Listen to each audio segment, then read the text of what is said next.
안녕하십니까. 정치를 알리자입니다. 8월 15일에 해방되니 8월 16일부터 독립운동합니까? 정청래 의원이 조희대 대법원장의 뼈를 때리는 명언을 남겼습니다. 사법개혁 3법이 통과되자 뒤늦게 반대하며 목리를 부리는 조희대 대법원장. 그가 왜 사법부의 수치인지 정청래 의원의 속 시원한 일침과 전문가들의 냉철한 분석으로 낱낱이 파헤쳐드립니다. 지금 바로 시작합니다. 그런데 말입니다. 사법개혁 3대 입법이 처리되자마자 국민의힘에서는 이재명 대통령의 제2요구권 행사를 촉구하며 장외투쟁에 나서겠다고 하고 어제 행진을 했습니다. 법안은 국회에서 처리했는데 왜 청와대로 몰려가서 막무가내 식으로 때를 쓰는 것인지 정말 황당하기 짝이 없습니다. 집회를 하려면 좀 잘 준비해서 하지 집회 신고도 안 됐다는 보도를 보면서 국민의힘이 참 준비 없는 정당이구나 그런 생각도 했습니다. 그리고 어제 행진을 하면서 보니까 윤어게인 세력과 같이 행진을 한 것 같은데 아직도 윤어게인 윤석열 세력과 절연하지 못하고 있는 국민의힘을 보니까 어쩔 수 없는 그런 정당인가 그런 생각이 들고 아직도 내란과 작별하지 못하고 내란의 끝을 부여잡고 몸부림치는 국민의힘이 참 볼썽사나웠습니다.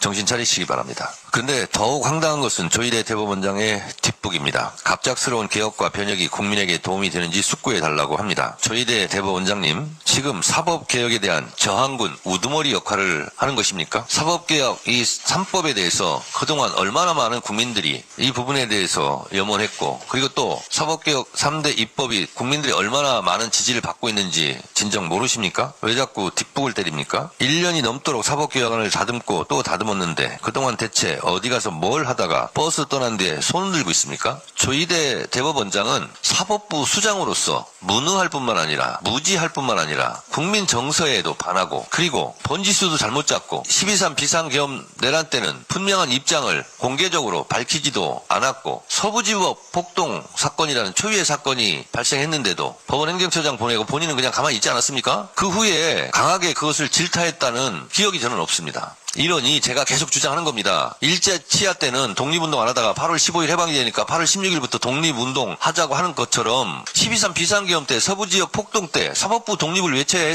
했던 거 아닙니까? 그때는 조용히 있다가 이재명 정부 출범하고 민주주의 공간이 좀 넓어지니까 그래서 사법개혁 하자니까 그때서야 사법부 독립을 외칩니까? 8.16 사법 독립운동가입니까? 조희대 대법원장은 보고 있자니 도저히 이런 행태를 보기가 어렵습니다. 힘들어요. 법 왜곡을 바로잡고 잘못된 재판 결과에 구제의 길을 열고 국민들에게 신속하게 재판받을 권리를 보장하기 위해서 대법관도 증언하는 것입니다. 근데 이것이 국민에게 도움이 안 될 이유가 있겠습니까? 서부지법 폭동 때도 침묵을 일관하고 내란, 김건희, 최상병 3대 특검에서 신청한 영장을 번번이 기각해서 조희대 사법부에서 수사를 방해하고 내란 속의 윤석열과 그 잔당들에 대한 침대축구 재판을 통해 사법불신을 눈덩이처럼 키워온 것에 대해 일말의 양심의 가책도 없습니까? 조희대 대법원장에게 다시 한번 정중하게 권합니다. 다 모든 만사가 때가 있습니다. 사퇴도 적절한 타이밍이 있습니다. 거취를 표명하시기 바랍니다. 헌법적 생각이 아니고 헌법적 사고가 발생한 거예요. 지금 대한민국 헌법에 대법관 임명과 관련돼서는 명시적으로 대법원장의 제청으로 국회의 동의를 얻어 대통령이 임명한다. 절차가 정해져 있잖아요. 그런데 이제 제청과 관련돼서 재량을 가지고 있다고 하지만 제청을 안 하면 이거는 왜냐하면 대법원 구성을 막는 것이기 때문에 우리가 이거를 겪은 적이 있어요. 우리가 한덕수 권한대행이 헌법재판관 임명을 안 했잖아요. 그 자체가 헌법적 사고가 나고 위헌적 상황인 거예요. 제청을 하지 않을 권한이 없는 거예요. 제청을 해야 되거든요. 그런데 지금 제청을 안 하는 거는 이게 구체적으로 살펴보면은 분명히 뭔가 본인이 제청을 했을 때에 그러니까 대통령이 임명을 안 하는 경우가 생길 수가 있잖아요. 이렇게 되면 대법원장의 권위가 어떻게 되겠습니까? 지금 이런 문제가 발생을 한 거거든요. 그래서 지금 뭐 청와대와 조율이 안 되고 있다라고 하는데 사실은 조희대 대법원장이 제청을 안 할 권한이 없기 때문에 이거는 지금 큰 사고가 발생을 한 거죠. 네. 아니 지금 말씀대로라면 그러면 이건 대법원장의 권한입니까? 의무입니까? 의무죠. 제청을 해야 되는 거예요. 그러면 대법원 구성을 해야 되는데 구성이 안 되는 거잖아요, 지금. 그럼 말씀하신 것처럼 사법개혁 3법 이 입법 과정에서의 불만을 이런 식으로 만약에 표현을 하는 거라면 의무를 다하지 않는다는 건 이건 귀책 사유가 되는 수도 있는 거 아닌가요? 그러니까 좀 전에 얘기했지만 한덕수 권한대행 상황과 똑같아요. 그때 뭐죠? 마은혁 재판관. 마은혁 재판관. 상황을 제가 잊어버렸는데 안 했지 않습니까? 그때도 사실은 의무 아니냐라고 얘기를 했거든요. 근데 그 의무를 방기하고 있고 뭐 그 이유는 다른 이유를 대긴 합니다. 뭐 그 배우자 문제 뭐 얘기를 하면서 얘기를 하는데 그거는 핑계에 가깝고요. 사실은 본인이 지금 그거에 대한 반발을 보여주기 위해서 하는 거라고 봐야 될 것 같아요. 이게 지금 말씀하신 내용을 조금 설명을 드리겠습니다. 지금 이제 4명의 후보자가 대법관 추천위원회로부터 1월 21일에 추천이 됐습니다. 김민기 수원고법 판사, 또 박순영 서울고법 판사, 그리고 손봉기 대구지법의 부장판사, 그리고 윤성식 서울고법의 부장판사, 이렇게 4명이 후보 추천이 됐어요. 이 중에 지금 보도 나오는 내용으로는 김민기 수원고법 판사를 청와대 쪽에서는 원하고 있는데 상대적으로 사법연수원 기수가 가장 낮고, 그리고 또 말씀하신 것처럼 이 배우자가 지금 현재 재판관 오영준 재판관, 오영준 재판관이기 때문에 부부가 한 정부에서 대법원과 헌법재판소에 있는 것은 부적절하다. 혹은 지금 재판소원법이 이렇게 진행이 되면 이게 뭐 이해 충돌의 여지도 있다라는 뭐 의견들도 있다라는 것이 보도로 지금 나오고 있는데, 그 얘기했잖아요. 그 갤럽 조사 퍼센테이지를 얘기했습니다. 40. 미국 법원이 신뢰도가 35%, 우리는 미국보다 높은 47%니까 우리 제도를 근거 없이 폄훼하거나 법관들의 개별 재판을 두고 악마화해서는 바람직하지 않다는 점을 심사숙고해달라. 이런 메시지를 냈단 말이에요. 그 임재성 변호사가 오늘 페이북에 글을 써놨던데, 이 갤럽 조사라는 게 결국 55% 정도가 기본이라고 보고, 그러니까요. 그거보다 낮은 숫자에 대해서는 지금 이렇게 평가하는 건 부적절하다. 그러니까 지금 그 트럼프 미 대통령이 임명한 그 연방 대법관과 관련해서 지금 미국 자체에서도 굉장한 사법 불신들이 막 일어나고 있단 말이에요. 그 사법 불신이 지금 극도에 달한 미국이랑 딱 비교를 하는 거예요. 그러니까요. 예.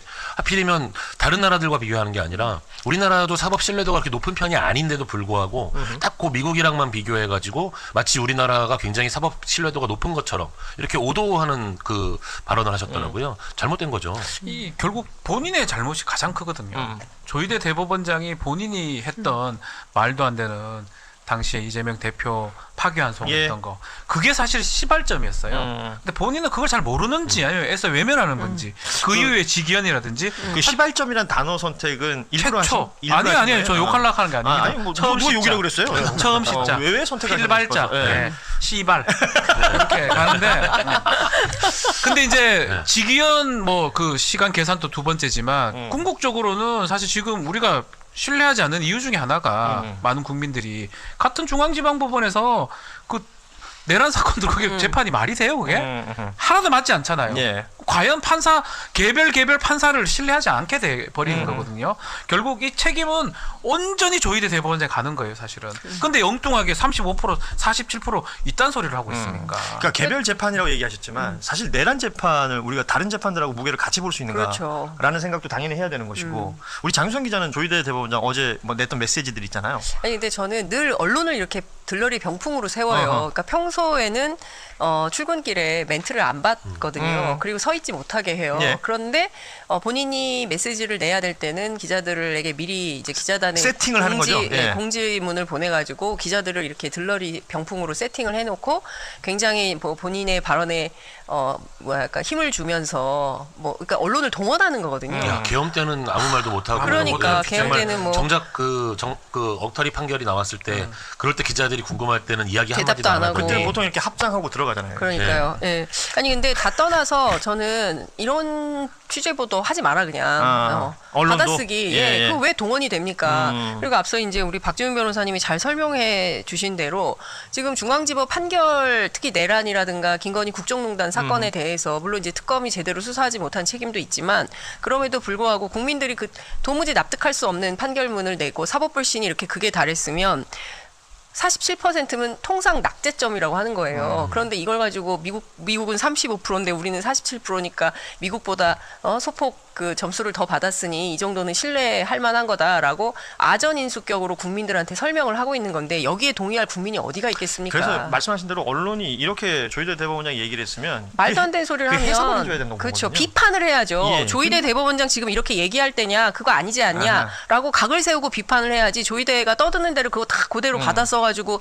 중계 보도하는 게 그게 무슨 보도입니까? 우리가 무슨 법원의 홍보지들이에요? 그거 아니지 않습니까? 그래요. 언론이. 사실 그 변호사분들 뭐 이건 뭐 법원에서 뭐 법조인들이 국민들이 반대한다 이런 식으로 얘기를 하는데요. 제가 만나본 주변의 그 변호사 직역에 종사하시는 분들 같은 경우에는 대법관 증언에 반대하시는 입장을 제가 본 적이 없습니다. 예. 왜냐하면 요즘의 경우에 대법원의 경우에는 뭐 거의 그 대법원에서 심리조차 받기가 어렵고 대법원의 경우에 심리 불속행이라는 예, 이런 맞습니다. 아예 그냥 심리할 필요도 없다 이렇게 예. 종결짓는 경우가 너무 많기 때문에 뭐 이렇게 제가 이야기를 나눠본 모르겠습니다. 제 주변에 뭐 한 십수 명 뭐 말씀 나눠본 그 변호사분들의 경우에는 반대하시는 분을 정말 한 분도 찾아볼 수가 없었습니다.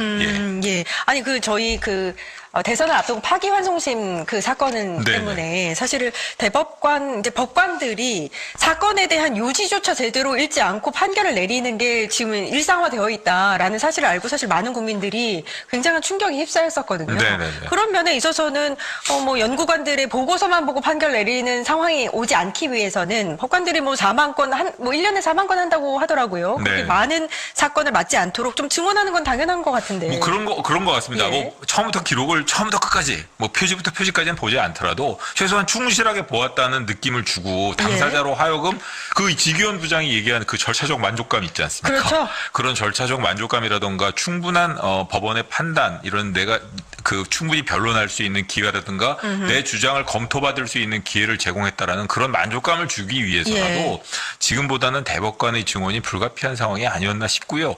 어찌되었던 그 지금보다 뭐 거의 2배 가깝게 늘어나는 거 아니겠습니까? 네. 그런 차원에서 이거는 뭐 국민들 입장에서는 전혀 반대할 만한 그런 이슈가 못 되는 것 같습니다. 예.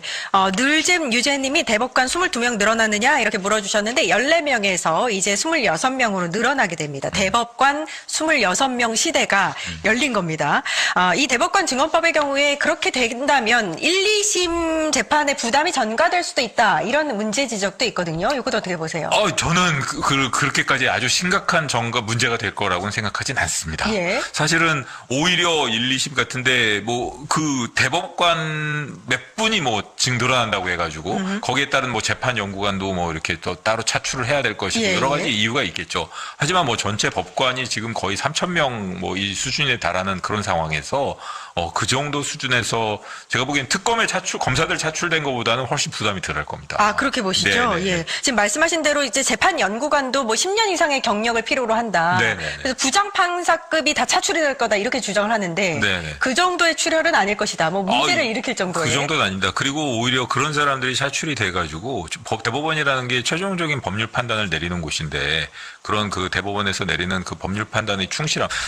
사실 그 최종적인 절차적인 그 판단을 받아보고자 하는 것이 당사자들이 입장이었는데 예. 지금은 대법원에서 심리 불속행 뭐 이런 기각 결정만 안 받도록 해달라는 것만으로도 어떻게 보면 변호사들이 수임을 하고 그게 수임 조건이 된다는 거거든요. 예. 그런 점에 비춰보면은 그 국민들이 접근성 이런 차원에서는 결코 제가 보기에는 잘못된 결정이라고 보기는 어려운 것 같습니다. 법 왜곡죄로 처벌할 수 있는 경우는 1호, 2호, 3호 세 3호가 가지. 있죠. 예, 세 개가 있습니다. 세 개를 두고 있는데 2호나 3호는 명확합니다.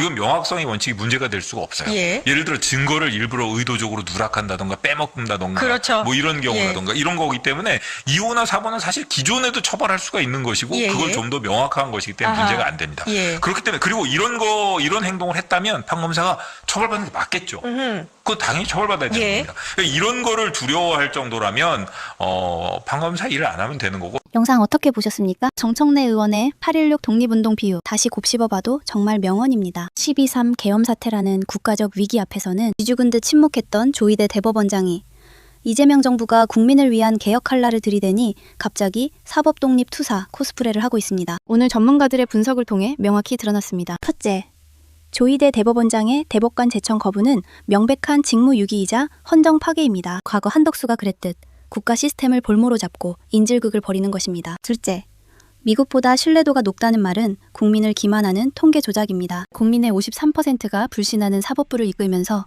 부끄러움조차 모르는 파렴치한 태도입니다. 셋째, 대법관 증언과 법 왜곡죄는 판사들을 괴롭히는 법이 아니라 국민이 억울함 없이 재판받을 권리를 지키는 민생 법안입니다. 조희대 대법원장은 더 이상 국민의 인내심을 시험하지 마십시오. 당신이 지키려는 것은 법의 정의가 아니라 내란 속에 윤석열이 심어놓은 기득권 카르텔일 뿐입니다. 정청래 의원의 경고처럼 버스 떠난 뒤에 손 흔들지 말고 지금이라도 당장 사퇴하십시오. 그것만이 사법부가 사는 길입니다. 정치를 알리자는 끝까지 감시하겠습니다. 사법개혁이 완수되는 그날까지 구독과 좋아요로 함께해 주십시오. 정치를 알리자 였습니다.